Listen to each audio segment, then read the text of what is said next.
Once a black sheep, always a black sheep, Mom declared. I tore up their resort tickets and took my friend instead. After seeing our photos, she left me 23 text messages. I stood frozen, staring at the envelope in my hand. My first real paycheck, numbers I'd never seen associated with my name before. The weight of possibility pressed against my fingertips. My throat tightened. After everything, the rehab, the skepticism, the disappointed glances, I'd done it. I'd finally done it. I ran my fingers over the company logo embossed in the corner. Evidence that someone believed in me enough to invest in my future. Unlike my parents, who'd only ever invested in cataloging my failures. The idea hit me suddenly. A grand gesture, a way to show them I'd changed, to make them proud, finally proud. My hand trembled as I booked the resort. A 4-day getaway at Sunset Shores. The kind of place they'd always dreamed of but could never justify. The kind of place successful children took their parents. I pictured my mother's face when I'd present the tickets. The way her perpetual frown might soften into something like admiration, maybe even love. I reserved a table at their favorite restaurant. The place they'd only gone for special anniversaries or when relatives visited from out of town. Not the kind of place they'd expect their problem child to afford. My chest fluttered with nervous anticipation. This was it. The moment everything would change. I arrived early, checked my appearance in the bathroom mirror a dozen times, straightened my tie, smoothed my hair, practiced my smile until it felt almost natural. They arrived exactly 7 minutes late, Dad checking his watch as if already calculating how soon they could leave. Mom's lips pursed tightly, her default expression when dealing with me. Alex! My father's acknowledgement, not hello, not nice to see you, just my name, a statement of fact. My mother leaned in for our customary cheek touch. Not quite a kiss. The scent of her perfume, the same she'd worn since I was a child, wrapped around me like a familiar straitjacket. This is unexpected. She settled into her chair, eyes darting around the restaurant as if searching for the punchline to a joke. I'd rehearsed this moment for days, but now with them sitting across from me, all my careful words evaporated. I wanted to celebrate. My voice sounded smaller than I'd planned. I got the job. My father raised an eyebrow, his disbelief palpable. The marketing position, he clarified. The one you interviewed for last month. I nodded, reaching for my water glass to quiet the tremor in my hands. Well, he exchanged a look with my mother I couldn't quite interpret. That's surprising. Not congratulations, not well done, just surprising, as if my success was a statistical anomaly rather than an achievement. I pressed on. I got my first paycheck today. My mother's expression shifted subtly, interest flickering behind her careful composure. Oh, she took a delicate sip of water. And you haven't spent it all already on your usual habits. The weight of her implication crushed against my chest. 2 years sober meant nothing in their eyes. I would always be the addict, the disappointment, the black sheep. I'm clean, Mom, 2 years now. The rehearsed smile felt like a grimace. That's partly why I wanted to celebrate with you both, to show you. Alex. My father cut in, his voice dropping to that familiar, patronizing tone. Let's be realistic. We've been down this road before, the job, the promises, the new leaf speeches. My carefully constructed fantasy cracked, hairline fractures spreading across its surface. It's different this time. The desperation in my voice disgusted me. I've been working the program, I have a sponsor, I haven't. How much? My mother interrupted, placing her napkin precisely in her lap. What? The paycheck, she clarified. How much was it? Of course, not how was the job, not what were my responsibilities, just the dollar amount. The only measure of worth they understood. I told them, watched as their eyebrows raised in synchronized surprise. Well, my father cleared his throat. That would just about cover what we spent on your last rehab stint. The air vanished from my lungs. Is that what this dinner was to them? A collection notice? Your father's right, my mother nodded. Do you know what we could have done with that money? The trips we could have taken? Instead, we spent it trying to fix you. Fix me, like I was a broken appliance. A malfunctioning machine that had failed to perform as expected. I didn't ask you here to talk about rehab.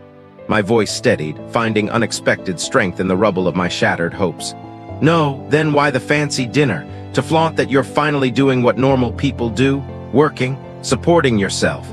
My father's voice rose slightly, drawing glances from nearby tables. My mother touched his arm, warning him about the public display rather than the cruelty of his words.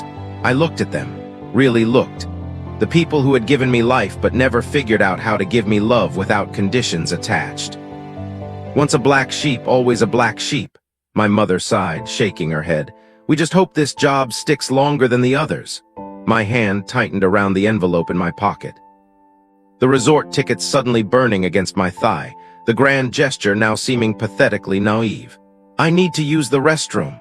I stood abruptly, nearly knocking over my water glass. In the sanctuary of the bathroom stall, I pulled out the envelope. The glossy brochure for Sunset Shores, mockingly beautiful. 4 days of luxury I'd intended as a peace offering, a bridge back to their approval. But some bridges can't be rebuilt. Some relationships can't be repaired simply because one side refuses to acknowledge the damage they've caused. I stared at my reflection, eyes clear after 2 years of sobriety, shoulders straighter. The shadow of the person I'd been still visible but fatting with each passing day. Why was I still seeking validation from people who had decided who I was years ago, who refused to see any version of me beyond their carefully curated disappointment? I tore the envelope in half, then quarters, then eighths, watched the pieces flutter into the trash like confetti for a celebration that would never happen. When I returned to the table, I wore a different kind of smile, not the eager-to-please grin I'd practiced, but something calmer, resolved. I've got an early morning tomorrow. I placed money on the table for my untouched meal. Thank you for coming.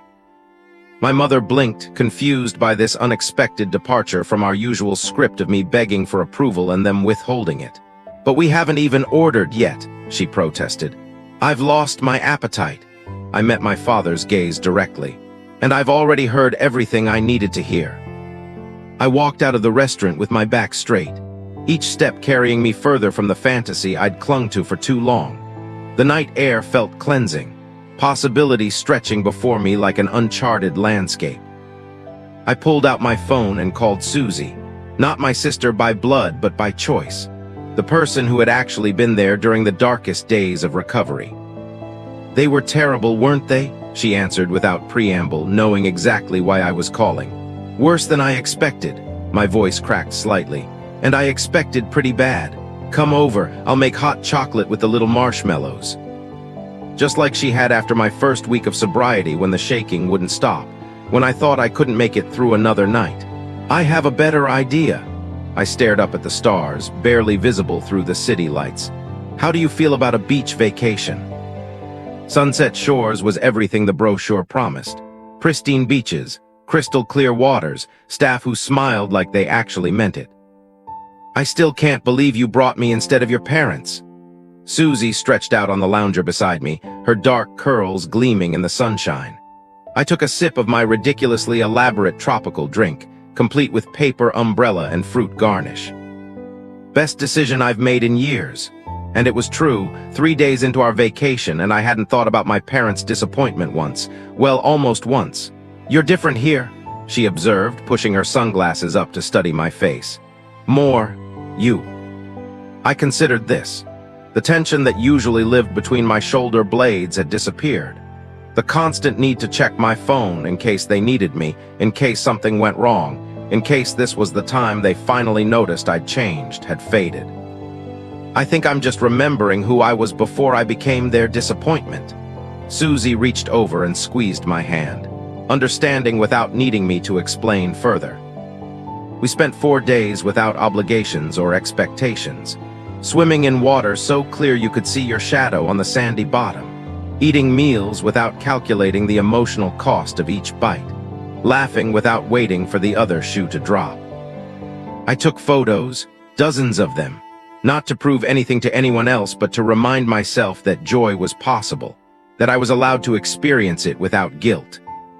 Susie insisted on a ridiculous number of selfies, us with cocktails, us building sandcastles like overgrown children, us with snorkeling masks pushing up our hair at impossible angles. For the memories, she insisted after each snap.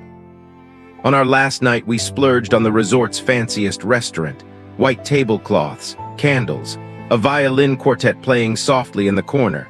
We look like we belong here, I marveled, taking in our sun-kissed skin and relaxed smiles. We do belong here, Susie raised her wine glass, to belonging wherever we damn well please.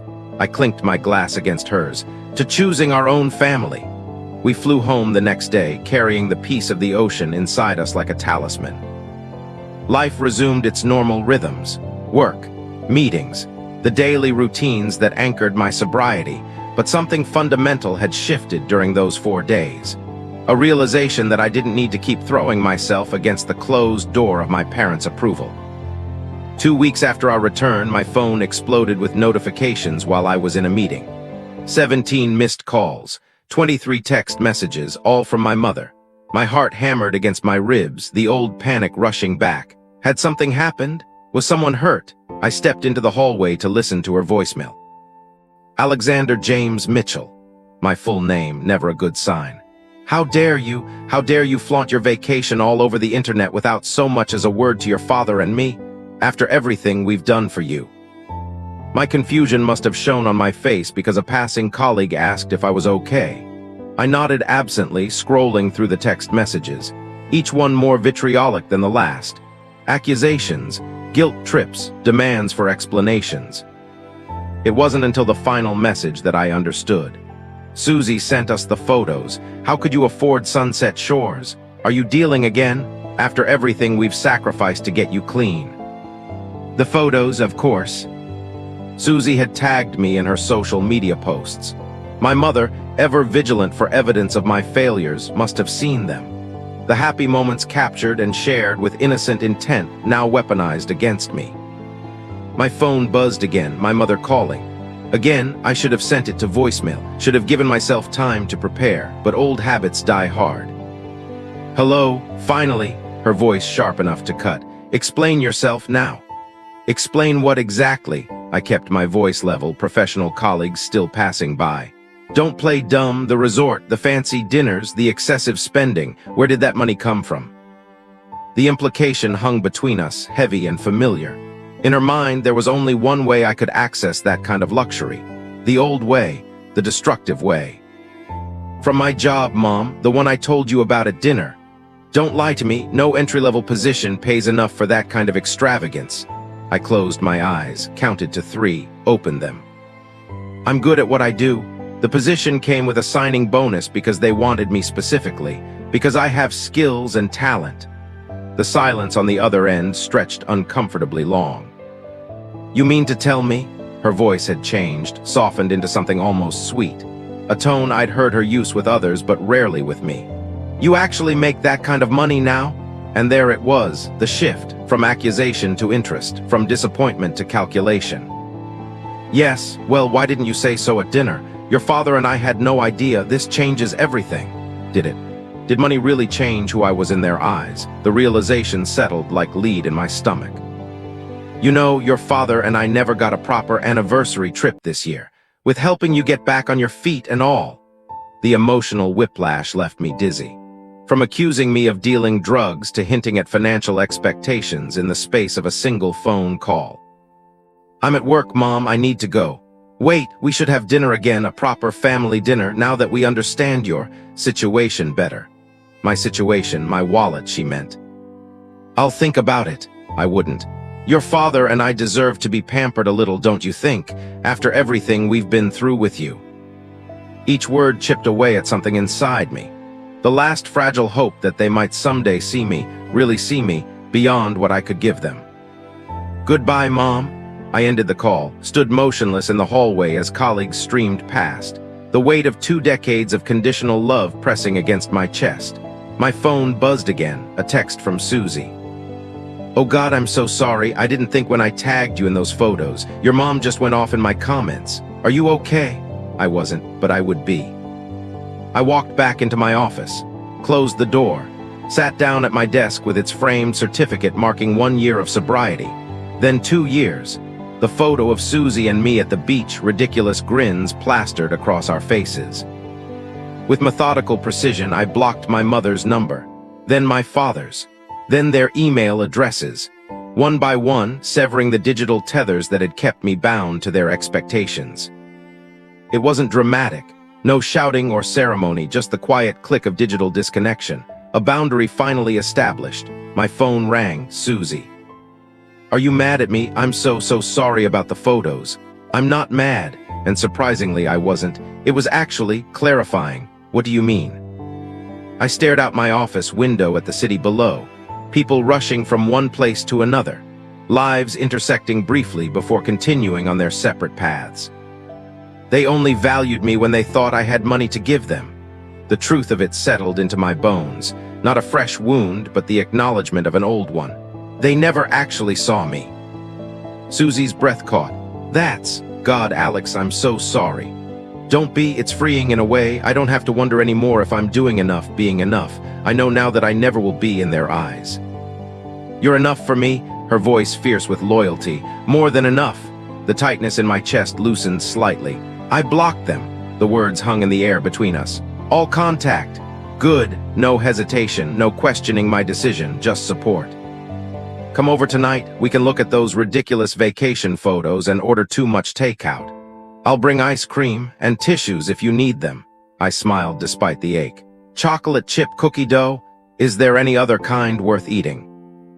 After we hung up, I sat in the quiet of my office, feeling the enormity of what I'd just done.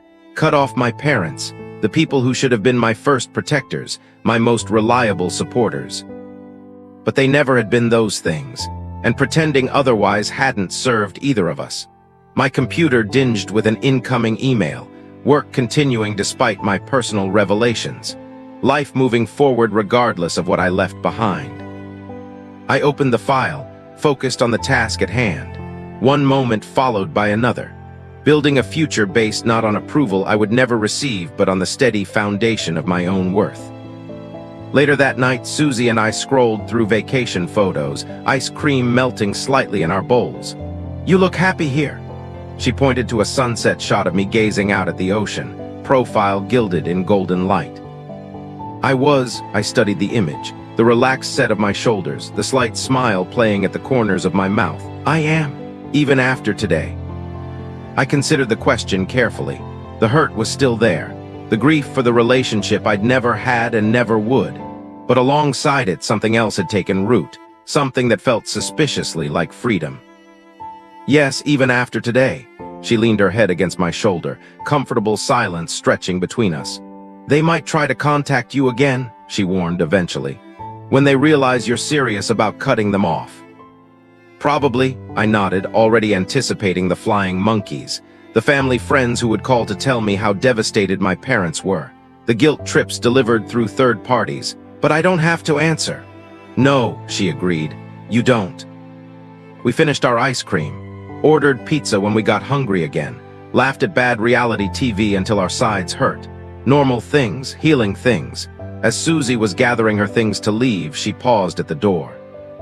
I'm proud of you, you know, her voice soft but certain. Not because of your job or your paycheck or any of that, just for who you are, for how far you've come. The words settled inside me like a balm, not erasing the hurt but soothing its edges. Thanks, my throat tight with emotion. That means more than you know. After she left, I stood alone in my apartment. The space that had once felt like a consolation prize, not as nice as what I could have had without my problems, my mother had once commented, now felt like exactly where I belonged. I picked up the framed photo of Susie and me at the beach, our faces sun-kissed and laughing, the ocean stretching endlessly behind us. Family isn't always blood. Sometimes it's the people who stand by you when you're at your worst, who celebrate with you when you're at your best, who see your flaws and love you not despite them but with them, integrated into the complex tapestry that makes you wholly yourself. I placed the photo back on the shelf, a reminder of what real love looks like, unconditional, supportive, free from manipulation or tallied debts.